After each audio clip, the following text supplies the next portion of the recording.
പപ്പേട്ട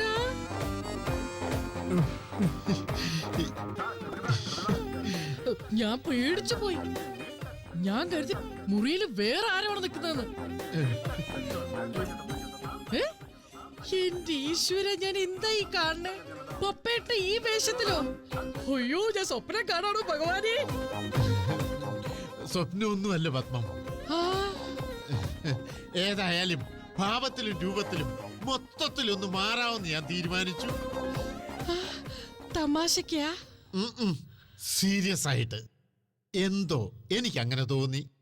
അയ്യോ, എടാ പ്രഫുല, മോളെ കല്യാണി, ഫോണിൽ വാ, ഞാനോ കാഴ്ച കാണിച്ചരാ. ഷോ പപ്പേട്ട, ആഹാ, എന്നാലും ഇത് കാലയ്ക്ക് പപ്പേട്ട. ഇതുപോലത്തെ കളർഫുൾ വേഷങ്ങളാ പപ്പേട്ടന് നല്ലത്. ആണോ? പിന്നല്ലേ, സത്യമായിട്ടും.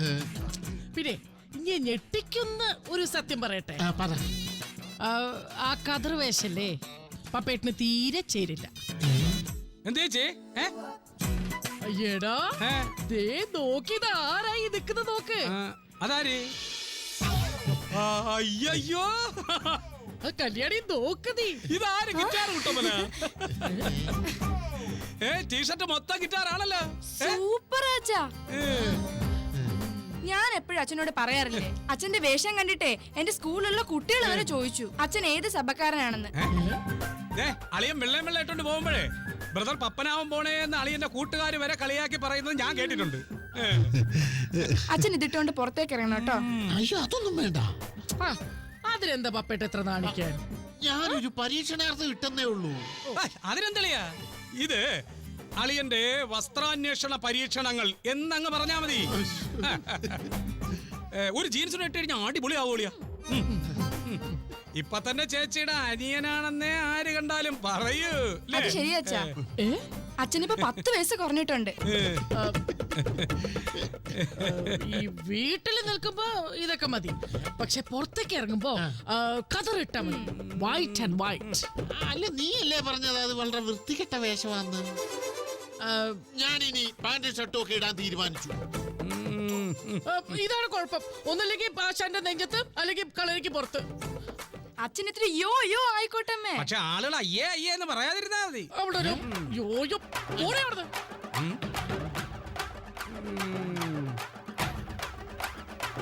വൈറ്റ് ആൻഡ് വൈറ്റ് മതി. അയ്യോ, അത് അതാണല്ലോ മാന്യതയുടെ കളർ. അല്ല, ഇതല്ലേ കുറച്ചുകൂടെ ഭംഗി. ഇത് കൂതറ. അല്ല, പത്മം കൊള്ളൂല. കൊള്ളത്തില്ലേ? ഈ വീട്ടിലൊക്കെ നാട്ടില് വേസ്റ്റ് ആണോ?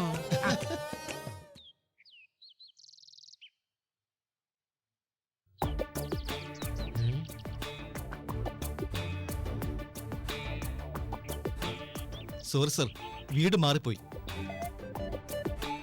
ഏയ്, ആര് പറഞ്ഞു വീട് മാറിയെന്ന്? വീട് മാറിയിട്ടില്ല, ഇവിടെ തന്നെ ഉണ്ട്. അപ്പോ പത്മനാഭൻ സാറ്? ഞാൻ തന്നെ.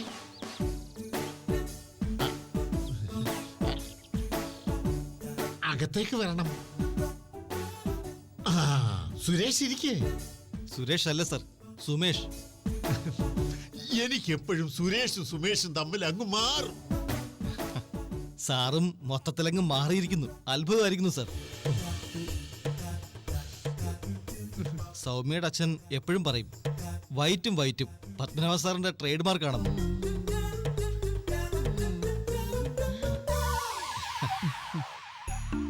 സുഖാണോ ചേച്ചി? ആ, സുഖം തന്നെ. അല്ല, അച്ഛനെങ്ങനെ ഇരിക്കണു? ഹോസ്പിറ്റലായിരുന്നു. ഓ, ഇന്നലെ ഡിസ്ചാർജ് ചെയ്തേ ഉള്ളൂ. മൊത്തത്തിലാകെ പ്രശ്നം തന്നെയാ. സൗമ്യയുടെ അച്ഛനും നല്ല സുഖമില്ല. എന്തു പറ്റി? അല്ല, സുമേഷിന് കുടിക്കാൻ ചായയോ കാപ്പിയോ എന്തെങ്കിലും എടുക്കണോ? ഒന്നും വേണ്ട ചേച്ചി. സാർ അന്ന് പറഞ്ഞത് സബർമതി പോകുന്നാണല്ലോ. ഞാനത് കള്ളം പറഞ്ഞതാ. എന്തിനാണ് സാർ? എന്തിനാണെന്ന് അറിയില്ല, കള്ളം പറഞ്ഞു. അല്ല, തന്റെ സ്ഥാപനമൊക്കെ എങ്ങനെ പോണു? ഒന്നും ആയിട്ടില്ല, തുടങ്ങണം. ഒരു ലോൺ സാങ്ഷൻ ആയിട്ടുണ്ട്. പക്ഷേ ഒരു സാലറി സർട്ടിഫിക്കറ്റ് കൂടി കിട്ടിയാലേ കാര്യം നടക്കും. എന്താ സർ?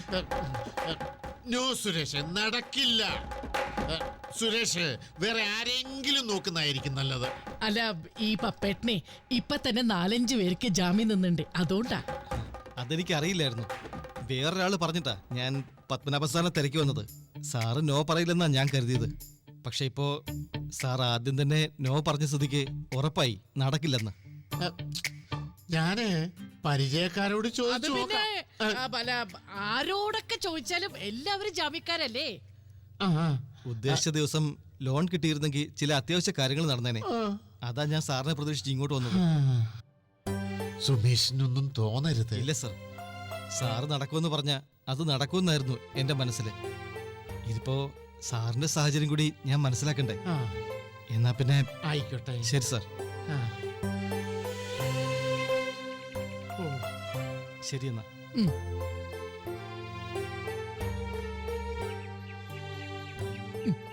ഇപ്പൊ കണ്ടോ, നോ എന്ന് പറഞ്ഞപ്പോ സുമേഷിന് കാര്യം മനസ്സിലായി. അവന് വേറെ പ്രശ്നമൊന്നുമില്ല. ആ. ഇതാണ് ഉള്ള കാര്യം ഉള്ളതുപോലെ പറഞ്ഞാലുള്ള നേട്ടം. അത് പിന്നെ നേരത്തെ തുടങ്ങണ്ടായിരുന്നു ഈ നോ പറച്ചില്. ഹാ, എങ്കിൽ പിന്നെ എന്നേ രക്ഷപ്പെട്ടേനെ. ആ കതറിനകത്ത് അകപ്പെട്ടോണ്ട് ആ പപ്പേട്ടിന് ഇത് പറയാൻ ഒരു ബുദ്ധിമുട്ട്. ആദ്യം കുറച്ച് മനപ്രയാസമൊക്കെ ഉണ്ടാവും, പിന്നെ പിന്നെ അതൊക്കെ മാറിക്കോളുന്നേ. ആ, മാറിക്കോളുമായിരിക്കും അല്ലേ?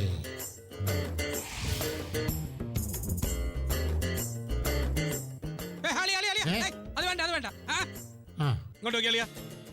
അളി എന്തായാലും ഇന്ന് ഈ കളർഫുൾ ഷർട്ടും പാന്റും ഇട്ടോണ്ട് പോയാ മതി. അല്ലടിയാ, എനിക്കെന്തോ ഒരു ധൈര്യക്കുറവ് പോലെ. അളിയ ഇന്നലെ ആ സുമേഷിന്റെ മുഖത്ത് നോക്കി നോ പറഞ്ഞത് എന്തുകൊണ്ടാ? എന്തുകൊണ്ടാ? ആ കളർഫുൾ ടീഷർട്ട് ദേഹത്ത് കിടന്നുകൊണ്ട്. ഹേയ്. ആ പിന്നെ അല്ലാതെ. അല്ല, ഇതുവരെ ഓഫീസിൽ പോയില്ലേ? ചേച്ചി, ഞാൻ പറഞ്ഞു ഇന്ന് ഈ ഷർട്ടും ജീൻസ് ഇട്ടോണ്ട് പോയാ മതി. ആ, അതെ പപ്പേട്ട, അത് മതി. ആ. അതെ, നിങ്ങൾ ആ കതറിട്ട് കഴിഞ്ഞാലേ നിങ്ങളുടെ ആ പഴയ മൃദുല ചിത്തത വരും. ഇത് മതി. ആ, അതാണ്. ആ, അച്ഛാ, ഈ ഷർട്ട് ഇട്ട് പോയാ മതി അച്ഛാ. അച്ഛൻ ഇങ്ങനെ ഈ കളർഫുൾ ഷർട്ട് ഇട്ട് ഞാൻ കണ്ടിട്ടേ ഇല്ലല്ലോ. പ്ലീസ് അച്ഛാ. ശരിയാകത്തില്ല പത്മ, ശരിയാകത്തില്ല. മോള് പറഞ്ഞത് കേട്ടോ. അവള് പറഞ്ഞതിന് വേണ്ടിയെങ്കിലും പപ്പേട്ടന് ഇത് ഇട്ടിട്ട് പോയാ മതി. പിന്നെ അത് മതി. ഇട് ഇട്. ഓഫീസിലേക്ക് ചെല്ലുമ്പോഴേ അവിടെ ഉള്ളവരൊക്കെ എന്ത് വിചാരിക്കും? അളിയാ, അളിയൻ പറഞ്ഞ ചേഞ്ച് അളിയന് മാത്രം ഫീൽ ചെയ്താ പോരല്ലോ, ബാക്കിയുള്ളവരും കൂടെ അറിയട്ടെ, ഓഫീസിലുള്ളവര് അല്ലേ? ഇത് മതി. പ്ലീസ് അച്ഛാ, ഇത് മതി. അത് മതി, അത് മതി. ഇത് മതി, ഇത് മതി. അല്ല, എന്നാലും പത്മം, എന്നാലും ഒന്നുമില്ല. ഇത് മതി, ഇത് മതി, ഇത് മതി. ഇത് മതി അല്ലേ ചേ? ഇത് മതി. പ്ലീസ് അച്ഛാ. ഇത് അവരെല്ലാരും പറയുന്നത് ഇത് തന്നെ മതി. മതി പപ്പേ. മതിയല്ലേ? ഓ മതി മതി. മതി മതി മതി.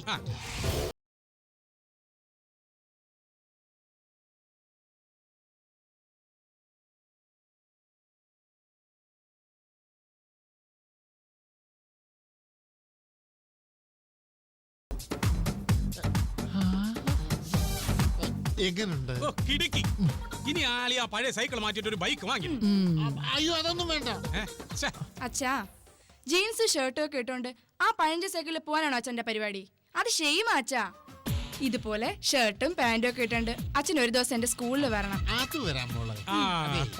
ഇന്നൊരു ദിവസത്തേക്ക് ഞാൻ സൈക്കിളിൽ പോവും, അതിനാരും എതിര് പറയരുത്. ഇന്നൊരു ദിവസത്തേക്ക് വേണ്ടിയല്ലേ? ആയിക്കോട്ടെ പപ്പേട്ട. മോള് ഒന്ന് പിടിച്ചേ. ഊരി പോന്നളിയാ. പരിചയമില്ലാത്തല്ലേ, അതുകൊണ്ടാ. ഇനി ശരിയായിക്കോളും. അതെ അതെ അതെ. വരുമ്പോ ഒരു ബെൽറ്റ് കൂടെ വാങ്ങിച്ചോളണേ. നന്നായിട്ടല്ലേ? നമസ്കാരം സർ. താൻ പിന്നെ വന്നു. ഞാൻ നോ എന്ന് പറഞ്ഞ നോയാണ്. അറിയാം സർ, പക്ഷേ എന്റെ അവസാനത്തെ ആശ്രയമാണ് സാറ്. ഇപ്പോ സാറും കൂടി കൈവിട്ടാ പിന്നെ. മിസ്റ്റർ സുരേഷ്. സുരേഷ് അല്ല സർ, സുമേഷ്. എന്തായാലും ശരി, ഞാൻ ഇന്നലെ പോലെ ഭയങ്കര ബോൾഡാ. ചില കാര്യങ്ങളിൽ നമ്മുടെ നിലപാട് സ്ട്രോങ് ആക്കിയേ പറ്റൂ. സർ, സാറും കൂടി കൈവിട്ടാ പിന്നെ വല്ല വിഷം വാങ്ങി കുടിച്ചോ, അല്ലെങ്കിൽ വല്ല ആറ്റിലോ പുഴയിലോ ചാടി ചാവുകയെ നിവർത്തിയുള്ളൂ സർ. അത്രയ്ക്കും പ്രശ്നമാണ് സർ. എന്താ ഉണ്ണി പറയുന്നേ? മരിക്കാനോ? നമ്മൾ ബോൾഡാകണം സുരേഷ്, എങ്കിലേ പ്രതിസന്ധികൾ തളരാതിരിക്കൂ. ഞാൻ ബോൾഡായി നിൽക്കുന്ന കണ്ടില്ലേ? ഒരിക്കലും കടുങ്കയൊന്നും ചെയ്ത് കളയരുത്. നീ എന്റെ ഗോപിയുടെ മരുമോനാ. സാലറി സർട്ടിഫിക്കറ്റ് ഞാൻ തരും. എവിടെ ഒപ്പിട്ട് തരേണ്ടത്? എടുക്ക്.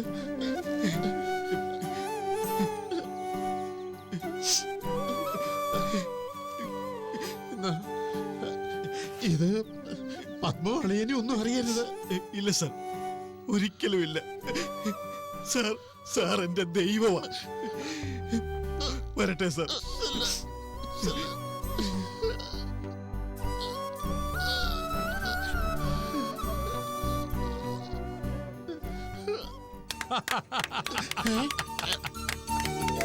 അളിയാ ഇതാണ് പപ്പേട്ടൻ. എന്റെ പൊന്ന് പപ്പേട്ടാ. ഹോ, നമ്മൾ എത്ര നിറമുള്ള വേഷം മാറിയാലും മനസ്സിന്റെ നന്മയ്ക്ക് ഒരു നിറയുള്ളൂ. ആ നിറം മാറ്റാനേ നമ്മൾ ആര് വിചാരിച്ചാലും എന്റെ പപ്പേട്ടാ.